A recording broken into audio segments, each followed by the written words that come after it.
बिस्मिल्लाहिर्रहमानिर्रहीम।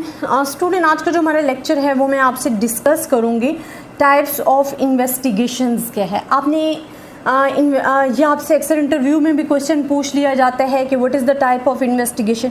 इसका आंसर बड़े सिंपल है, लेकिन कुछ स्टूडेंट्स जो हैं वो कंफ्यूज हो जाते हैं और उनको नहीं पता होता कि हमने टाइप ऑफ इन्वेस्टिगेशंस में क्या लेना है।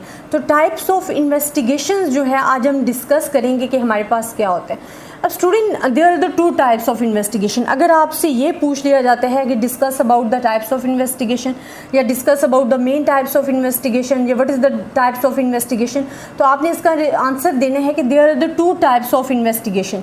कौन कौन सी है? एक हमारे पास होता है इन्वेस्टिगेशन थ्रू सेंसेस, एक हमारे पास होता है इन्वेस्टिगेशन थ्रू सैम्पल मेथड। ये दो टाइप्स आज मैं आपके साथ डिस्कस करूँगी। एक इन्वेस्टिगेशन थ्रू सेंसेस होता है, एक इन्वेस्टिगेशन थ्रू सैम्पलिंग मेथड होता है।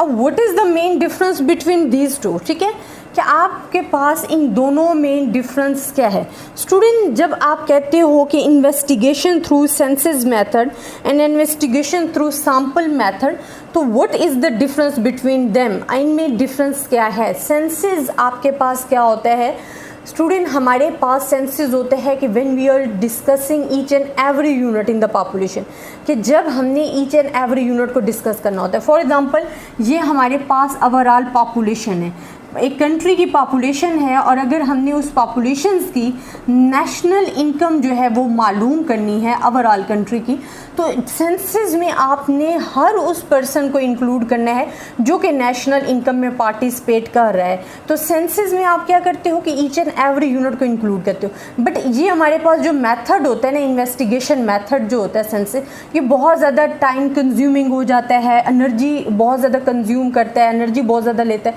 तो ये ज़रा हमारे लिए डिफ़िकल्ट हो जाता है। सैम्पलिंग मेथड आपके पास अनदर मेथड ऑफ इन्वेस्टिगेशन।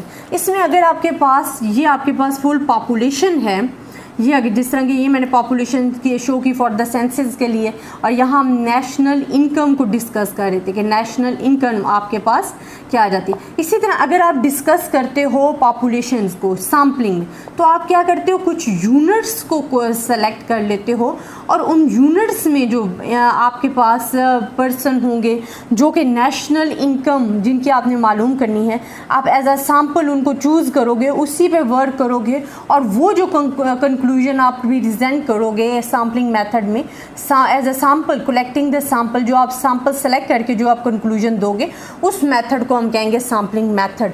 तो ये हमारे पास टाइप्स ऑफ द इन्वेस्टिगेशंस आ जाते हैं जिसमें आपने सेंसस और सैम्पलिंग मेथड को डिस्कस करना होता है। सैम्पलिंग मेथड शॉर्ट मेथड होता है, बहुत ज़्यादा कन्वीनियंट होता है, और सबसे बड़ा इसको क्या होता है कि इसमें एक्यूरेसी आ रही होती है, रिलायबिलिटी होती है। अगर फॉर एग्जांपल आप शॉर्ट मेथड भी कर रहे हो, लेकिन अगर वो आंसर आपको ट्रू नहीं दे रहा, तो उस इन्वेस्टिगेशंस का तो आपको कोई फ़ायदा ही नहीं है।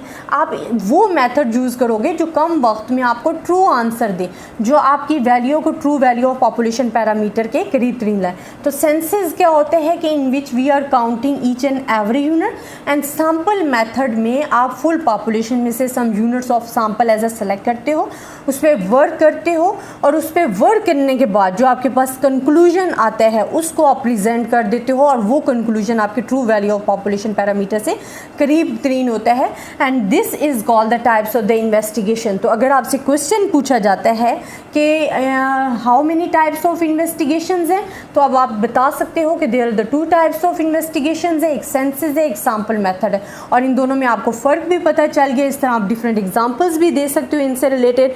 और आई होप स्टूडेंट आपको ये लेक्चर समझ में आया होगा। अगर आपको फिर भी किसी किस्म की कन्फ्यूजन है कि टाइप ऑफ इन्वेस्टिगेशन कौन कौन सी है, क्योंकि बहुत सारे स्टूडेंट्स मुझे कह रहे थे कि मैम आप ये टॉपिक डिस्कस करें हमारे साथ, तो स्टूडेंट अगर इन्वेस्टिगेशंस की टाइप्स पूछी जा रही हैं तो वो सिर्फ दो हैं जो आपने माइंड में रखनी है, और सिंपल है, इनमें कुछ मुश्किल नहीं है, और ये ऑलरेडी आप चीज़ें डिस्कस कर चुके हो। ज़्यादा से ज़्यादा स्टूडेंट्स के साथ शेयर करें, अपनी दुआओं में याद रखिएगा। अल्लाह हाफ़िज़।